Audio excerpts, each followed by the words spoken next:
ಉಡುಪಿ ದೇವಸ್ಥಾನ ಶೈಲಿಯ ಘಮಘಮ ಸಾರನ್ನು ನೀವು ಮನೆಯಲ್ಲಿ ಮಾಡಬೇಕಾದ್ರೆ ಸಾರಿನ ಪುಡಿಯನ್ನು ನೀವು ಮೊದಲು ತಯಾರಿಸಿಕೊಳ್ಬೇಕು.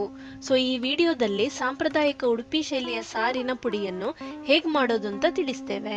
ಇದನ್ನು ಬಳಸಿ ದೇವಸ್ಥಾನ ಶೈಲಿಯಲ್ಲಿ ಸಾರನ್ನು ಹೇಗೆ ಮಾಡೋದು ಅಂತ ಮುಂಬರುವ ವಿಡಿಯೋದಲ್ಲಿ ನೀವು ನೋಡಬಹುದು. ಮೊದಲಿಗೆ ಒಂದು ಪ್ಯಾನ್ ನಲ್ಲಿ 1 ಟೀ ಸ್ಪೂನ್ ಅಷ್ಟು ತೆಂಗಿನ ಎಣ್ಣೆಯನ್ನು ಹಾಕಿ. ಎಣ್ಣೆ ಬಿಸಿಯಾದ ನಂತರ 20 ಬ್ಯಾಡಗಿ ಒಣಮೆಣಸನ್ನು ಹಾಕಿ ಚೆನ್ನಾಗಿ ಹುರಿಯಿರಿ. ನಾವು ಹಾಕುವ ಪ್ರತಿಯೊಂದು ಸಾಮಗ್ರಿಗಳನ್ನು ತೆಂಗಿನ ಎಣ್ಣೆ ಹಾಕಿಯೇ ಹುರಿಬೇಕು. ಮತ್ತೆ ಆದಷ್ಟು ಸಣ್ಣ ಉರಿನಲ್ಲಿ ಚೆನ್ನಾಗಿ ಗರಿಗರಿಯಾಗುವ ತನಕ ಹುರಿಯಿರಿ.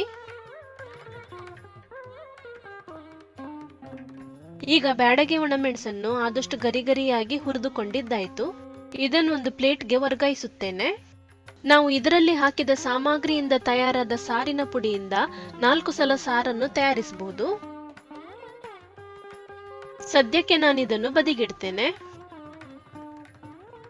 ಮುಂದಿನ ಸಾಮಗ್ರಿಯನ್ನು ಹುರಿಲಿಕ್ಕೆ ಪುನಃ 1 ಟೀ ಸ್ಪೂನ್ ಅಷ್ಟು ತೆಂಗಿನ ಎಣ್ಣೆಯನ್ನು ಹಾಕೊಳ್ತೇನೆ. ಇದಕ್ಕೆ 1/4 ಕಪ್ ನಷ್ಟು ಕೊತ್ತಂಬರಿ ಬೀಜಗಳನ್ನು ಹಾಕಿ. ನಾನು ಉಪಯೋಗಿಸಿದ 1/4 ಕಪ್ ಅಂದ್ರೆ 60 ml ನ ಕಪ್ ಇದು. ಇದನ್ನು ಸಹ ಸಣ್ಣ ಊರಿನಲ್ಲಿ ಚೆನ್ನಾಗಿ ಹುರಿಯಿರಿ. ಸಪೋಸ್ ನಿಮಗೆ ತುಂಬಾ ಪ್ರಮಾಣದಲ್ಲಿ ಸಾರಿನ ಪುಡಿಯನ್ನು ಮಾಡಬೇಕಾದ್ರೆ ನಾನಿಲ್ಲಿ ತಿಳಿಸಿದ ಸಾಮಗ್ರಿ ಅಳತೆಯನ್ನು 2 ಅಥವಾ 3 ಪಟ್ಟು ಹೆಚ್ಚು ಮಾಡಿಕೊಳ್ಳಿ. ಕೊತ್ತಂಬರಿ ಬೀಜಗಳನ್ನು ಘಮಘಮಿಸುವ ತನಕ ಹುರಿದಿದ್ದಾಯ್ತು. ನಾನೀಗ ಸೇಮ್ ಪ್ಲೇಟ್ಗೆ ಇದನ್ನು ವರ್ಗಾಯಿಸುತ್ತೇನೆ. ಪುನಃ ಇದನ್ನು ಬದಿಗಿಡ್ತೇನೆ. ನಾನೀಗ ಪುನಃ ಸೇಮ್ ಪ್ಯಾನ್ಗೆ 1 ಟೀ ಸ್ಪೂನ್ ಅಷ್ಟು ತೆಂಗಿನ ಎಣ್ಣೆಯನ್ನು ಹಾಕೊಳ್ತೇನೆ. 5 ರಿಂದ 6 ಕಡ್ಡಿ ಕರಿಬೇವಿನ ಎಲೆಗಳನ್ನು ಹಾಕೊಳ್ಳಿ. ಕರಿಬೇವಿನ ಎಲೆಗಳನ್ನು ಗರಿಗರಿಯಾಗುವ ತನಕ ನೀವು ಹುರಿಬೇಕು. ನೀವು ಹುರಿಯುವಾಗ 2 ರಿಂದ 3 ಪಟ್ಟರಷ್ಟು ಸಾಮಗ್ರಿಯನ್ನು ಹಾಕೋದಾದ್ರೆ 1 ಟೀ ಸ್ಪೂನ್ ಅಷ್ಟು ತೆಂಗಿನ ಎಣ್ಣೆ ಸಾಕಾಗೋದಿಲ್ಲ. ಇದನ್ನು ಸಹ ಹುರಿದ ಬಳಿಕ ಸೇಮ್ ಪ್ಲೇಟಿಗೆ ಹಾಕಿದ್ದೇನೆ.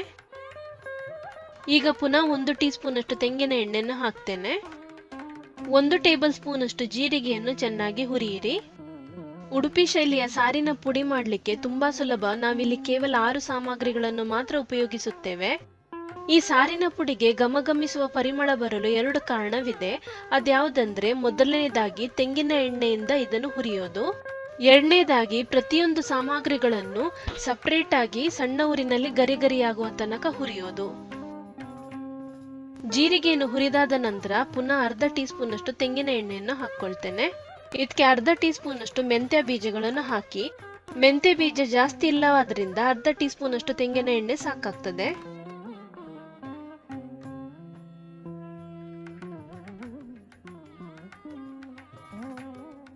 ಇದನ್ನು ಹುರಿದಾದ ನಂತರ ಸೇಮ್ ಪ್ಲೇಟ್ಗೆ ವರ್ಗಾಯಿಸಿಕೊಳ್ಳೋಣ.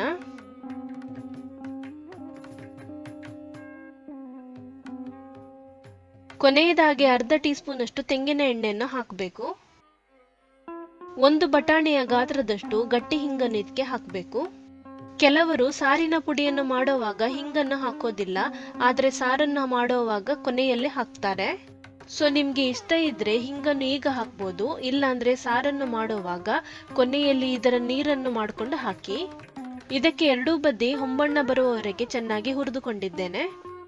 ಇದನ್ನು ಸಹ ಸೇಮ್ ಪ್ಲೇಟ್ಗೆ ವರ್ಗಾಯಿಸುತ್ತೇನೆ. ನಾವು ಎಲ್ಲಾ ಸಾಮಗ್ರಿಗಳನ್ನು ಹುರಿದುಕೊಂಡ ನಂತರ ಇದನ್ನು ಸಂಪೂರ್ಣವಾಗಿ ತಣ್ಣಗಾಗ್ಲಿಕ್ಕೆ ಬಿಡೋಣ.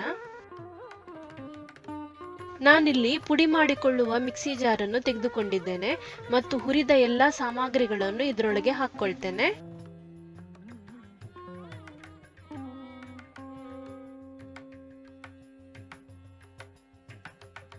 ಆದಷ್ಟು ಫೈನ್ ಪೌಡರ್ ಆಗುವ ತನಕ ಇದನ್ನು ಚೆನ್ನಾಗಿ ಪುಡಿ ಮಾಡಿಕೊಳ್ಳಿ. ಸಾರಿನ ಪುಡಿ ಈಗ ಸಿದ್ಧವಾಗಿದೆ. ಈ ಪುಡಿ ಇವಾಗಲೇ ತುಂಬಾ ಘಮಘಮಿಸುತ್ತಿದೆ. ನೀವು ಪುಡಿ ಮಾಡಿಕೊಂಡ ಕೂಡಲೇ ಮಿಕ್ಸಿ ಜಾರ್ ಸ್ವಲ್ಪ ಬಿಸಿಯಾಗಿರ್ತದೆ. ಈ ಪುಡಿ ನಾರ್ಮಲ್ ರೂಮ್ ಟೆಂಪರೇಚರ್ಗೆ ಬಂದ ನಂತರ ಒಂದು ಏರ್ ಟೈಟ್ ಕಂಟೈನರ್ಗೆ ಹಾಕೊಂಡು ಸ್ಟೋರ್ ಮಾಡ್ಕೊಳ್ಳಿ. ಇದು ಮಿನಿಮಮ್ 1 ತಿಂಗಳಾದ್ರೂ ಏನೂ ಕೆಡೋದಿಲ್ಲ. ನಾನು ತುಂಬಾ ಸಲ ಬಲ್ಕ್ ಕ್ವಾಂಟಿಟಿನಲ್ಲಿ ಮಾಡಿದಾಗ 2-3 ತಿಂಗಳು ಇಟ್ಟು ನೋಡಿದ್ದೇನೆ. ಇದು ಸೇಮ್ ತಾಜಾತನದಿಂದ ಕೂಡಿರ್ತದೆ. ನಮ್ಮ ಈ ವಿಡಿಯೋ ಇಲ್ಲಿಗೆ ಮುಕ್ತಾಯವಾಗುತ್ತದೆ. ಎಲ್ಲರಿಗೂ ನಮಸ್ಕಾರಗಳು.